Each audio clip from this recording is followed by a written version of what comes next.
आज हम पढ़ेंगे ब्लड कोएगुलेशन के बारे में। ये ब्लड कोएगुलेशन वैसे तो बायोकेमिस्ट्री के बुक में है, पर पैथो में हम लोगों ने आगे जो पढ़ा था कोएगुलेशन फैक्टर और वो सब, तो इसीलिए मैंने इस टॉपिक को सबसे पहले लिया है कि आपको नॉलेज हो जाए कि कौन कौन से फैक्टर होते हैं जो ब्लड को क्लॉट करने में मदद करते हैं। तो ब्लड कोएगुलेशन क्या है कि जब हमारी ब्लड की वेन होती है या तो जो नली होती है उसमें नुकसान हो जाता है, तब जो प्रक्रिया के द्वारा ब्लड बहता बंद होता है, निकलता बंद होता है, उसको कहते हैं हीमोस्टेसिस।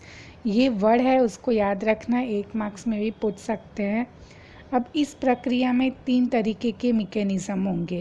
पहला होगा वेसिकुलर रिस्पॉन्स, दूसरा होगा सब प्लेटलेट आ जाएंगे और तीसरा होगा क्लॉट फॉर्मेशन। वेसिकुलर रिस्पॉन्स कैसे मिलता है कि वेसिकुलर रिस्पॉन्स में जहाँ वेसिकुलर रिस्पॉन्स वहाँ देखने को मिलता है कि जिसमें वैसोकंस्ट्रिक्शंस होता है, जहाँ ब्लड का फ्लो कम हो जाता है। ब्लड का फ्लो कम होगा तो वहाँ क्या आएगा, तो जो ब्लड के जो एकम है प्लेटलेट, वो आके वहाँ जॉइंट हो जाएंगे और उसके बाद क्या करेंगे, क्लॉट फॉर्मेशन करेंगे। क्लॉट फॉर्मेशन मतलब कि ब्लड को जम जाना। जब ब्लड के नली में ईजा होता है, जब ब्लड के वेन में ईजा होता है, तब ब्लड बाहर निकलना चालू होता है। एक हॉल के थ्रू, एक काने के थ्रू बाहर निकलता है। वो काने के किनारे के आजू बाजू कोलेजन फाइबर हाजिर होते हैं। कोलेजन फाइबर हाजिर होते हैं जो ईजा के कारण क्या होते हैं, खुल जाते हैं। मतलब कि अगर ब्लड के नली में इंजरी हो गई है, ईजा हो गई है, तो वो होल बनाएगा, काना बनाएगा। तो काने के आजू बाजू क्या था, कोलेजन फाइबर होगा जो इंजरी के कारण खुल गया होगा। तो वो खुली जगह पर क्या आएगा, प्लेटलेट आएगा और वो कोलेजन फाइबर के साथ संपर्क बनाएगा और वहाँ वो स्टिक हो जाएगा, उसके साथ चौंट जाएगा। तो उसके जो कोलेजन और प्लेटलेट का जो वो बना है मिक्सचर, उससे क्या छूटा पड़ेगा, एडीपी। एडीपी मतलब एडिनोसाइन डाइफॉस्फेट। अब एडीपी का क्या काम है कि वो जितने भी प्लेटलेट जो वहन पाम रहे हैं उसको अपनी तरफ आकर्षित करेगा, और जैसे धीरे धीरे सारे प्लेटलेट उस तरफ आते रहेंगे और वहाँ प्लेटलेट का गुच्छा बन जाएगा। और प्लेटलेट का गुच्छा जैसे ही बनने लगेगा वैसे धीरे धीरे ब्लड का फ्लो कम हो जाएगा, क्योंकि प्लेटलेट ने गुच्छा बना लिया है और उसने उस होल को कवर कर लिया है, बंद कर लिया है। अब कोएगुलेशन फैक्टर क्या है, कोएगुलेशन प्रोफाइल। तो टोटल 13 फैक्टर है।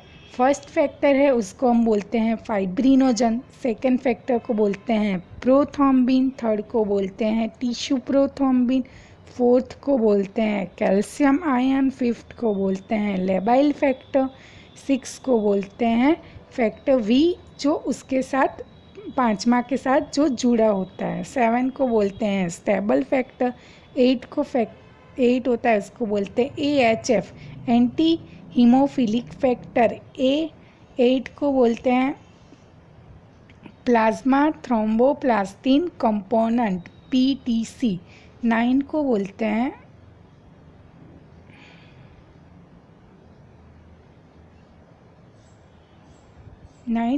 हैं plasma thromboplastin component PTC anti haemophilic factor.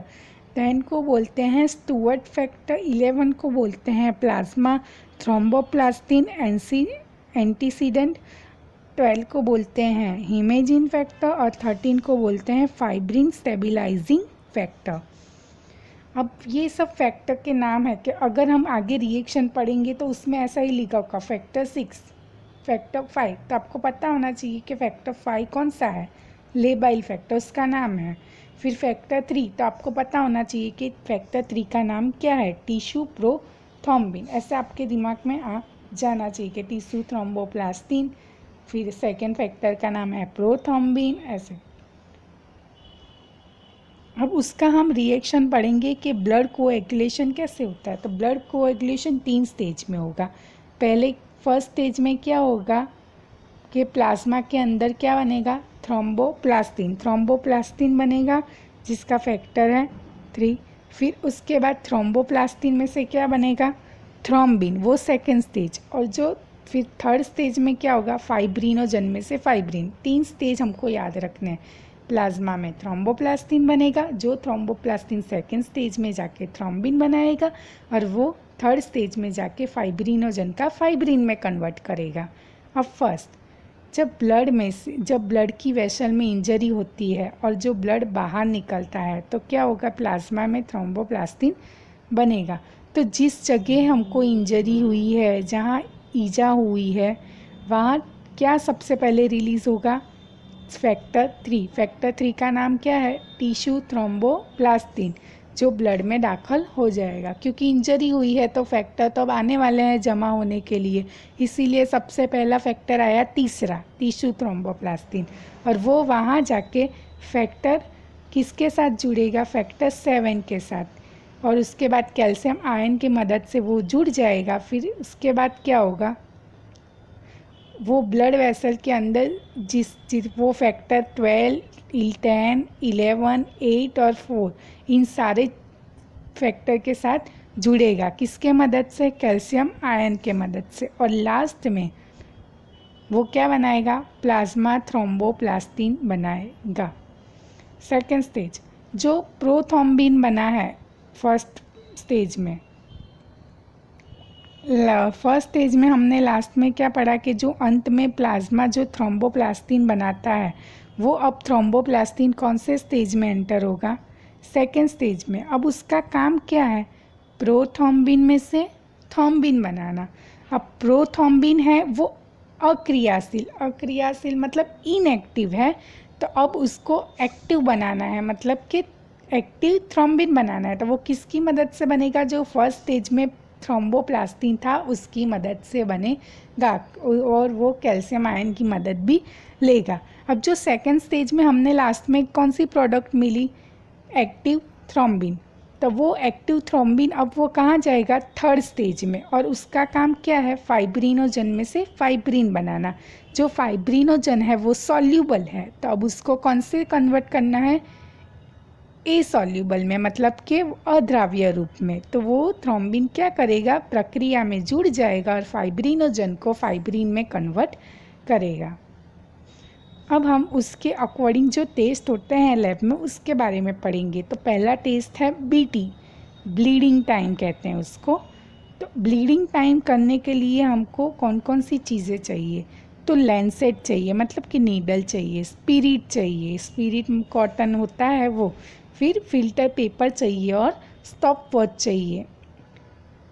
Bleeding time मतलब कि हम एक फिंगर के अंदर वो प्रिक करेंगे, पंचर करेंगे और फिर धीरे धीरे हम टाइम देखते रहेंगे कि हमारा ब्लड कब तक निकल रहा है। जिस टाइम पे हमारा ब्लड निकलना स्टॉप हो जाएगा उसको हम बोलेंगे ब्लीडिंग टाइम। अब ब्लड निकलना क्यों स्टॉप हुआ, क्योंकि ये सारे फैक्टर ने अपना काम चालू कर दिया था और लास्ट में उन्होंने बना लिया था फाइब्रिन के, जो पूरा प्लेटलेट के साथ जुड़ गया था, इसीलिए वो स्टॉप हो गया।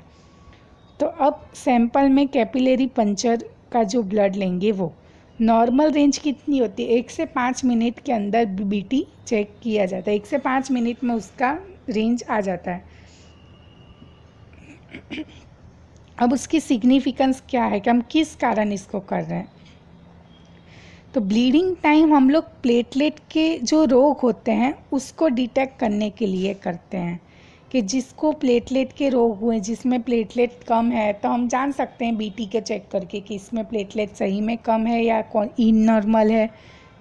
जो लंबा समय तक बीटी जिसका आता है वो किस में देखा जाता है, थ्रोम्बोसाइटोपेनिया मतलब पता चला प्लेटलेट को हम बोलते हैं थ्रोम्बोसाइट। और अगर बीटी लंबा आया, 1 से 5 मिनट के अंदर नहीं आया पर 9 मिनट 10 मिनट आया, मतलब कि उसके अंदर प्लेटलेट की कमी है, तो इसको बोलेंगे थ्रोम्बोसाइटोपेनिया।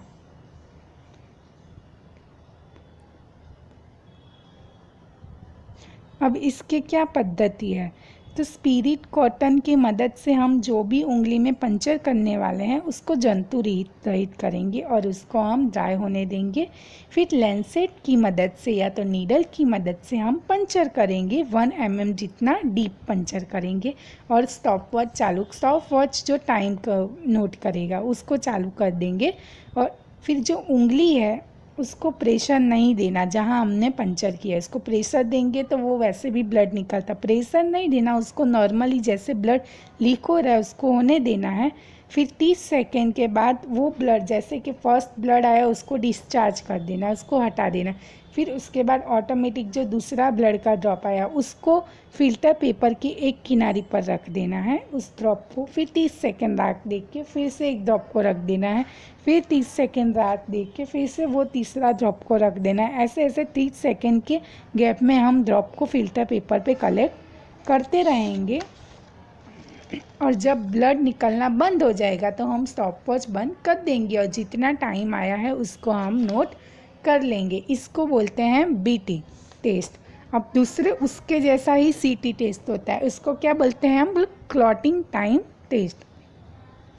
इसमें हम ये देखेंगे कि क्लॉट कितने, हम एक नली लेंगे उसके अंदर ब्लड डालेंगे और वो नली को हम हिलाते रहेंगे और जब ब्लड वो हिलना बंद हो जाएगा, वो मूवमेंट करना बंद हो जाएगा तो उसको मतलब कि ब्लड क्लॉट हो गया, तो वो उस टाइम को हम नोट कर लेंगे। तो उसमें भी साधन सामग्री सब सेम ही है कि लैंसेट लेना है, कैपिलरी, बस इसमें फिंगर से प्रिक करेंगे पर फिंगर से हम ब्लड कलेक्ट नहीं करेंगे। कैपिलरी की एक पाइप लेंगे, कॉटन स्पिरिट और स्टॉप वॉच।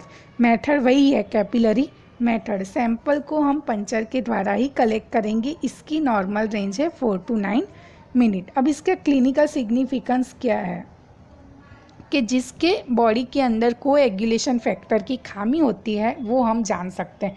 जो हमने 13 फैक्टर पढ़े उसमें से जो भी फैक्टर की खामी हो कि जिससे ब्लड क्लॉट नहीं हो रहा तो उसके बारे में हम जान सकते हैं। तो पद्धति सिद्धांत क्या है कि हम जो कैपिलरी पंचर कर रहे हैं तो वो उंगली में कर रहे हैं और उसके बाद वो ब्लड को हम कहाँ कलेक्ट कर रहे हैं, कैपिलरी की पाइप में, और स्टॉप वॉच चालू कर देना है। अब इसमें क्या है कि 30 सेकेंड के बाद हम लोग कैपिलरी को थोड़ा थोड़ा तोड़ के देखेंगे, तोड़ेंगे तो वो फाइब्रिन जैसा तांतड़ा दिखाएगा, लंबा लंबा वो स्ट्रिप दिखेगा, उसको हम टाइम नोट कर लेंगे। अगर स्ट्रिप नहीं दिखा मतलब क्लॉट नहीं हुआ, पर क्लॉट होने के बाद वो जम जाएगा तो लंबा लंबा स्ट्रिप दिखेगा। अब पद्धति क्या है कि स्पिरिट कॉटन की मदद से हम जो उंगली में पंचर करने वाले हैं उसको जंतु रहित कर लेंगे। फिर लैंसेट की मदद से वही 1 mm डीप जितना हम लोग पंचर करेंगे और स्टॉप वॉच चालू कर देंगे। ब्लड का पहला ड्रॉप क्या करना है, हमको डिस्कार्ड कर देना है और फिर उसके बाद पाइप लेना है जो कैपिलरी है और उसका सेकेंड थर्ड भाग जितना हमको ब्लड कलेक्ट करना है कैपिलरी में। और फिर एवरी 30 सेकेंड, हर 30 सेकेंड में 1 mm जितनी छोटे टुकड़े में कैपिलरी को तोड़ना है और देखना है कि फाइब्रिनोजन का वो स्ट्रिप बना है कि नहीं, वो गट्ठा बना है कि नहीं। जब आपको दिख जाए कि वो टूट रहा है और सूखा ड्राई आउट दिख रहा है तो उसका टाइम हमको नोट कर लेना है। अब इसके ही जैसा ली वाइट मेथड से भी हम सीटी टेस्ट कर सकते हैं। सीटी के 2 मेथड है, इसमें दूसरा मेथड है ली वाइट मेथड।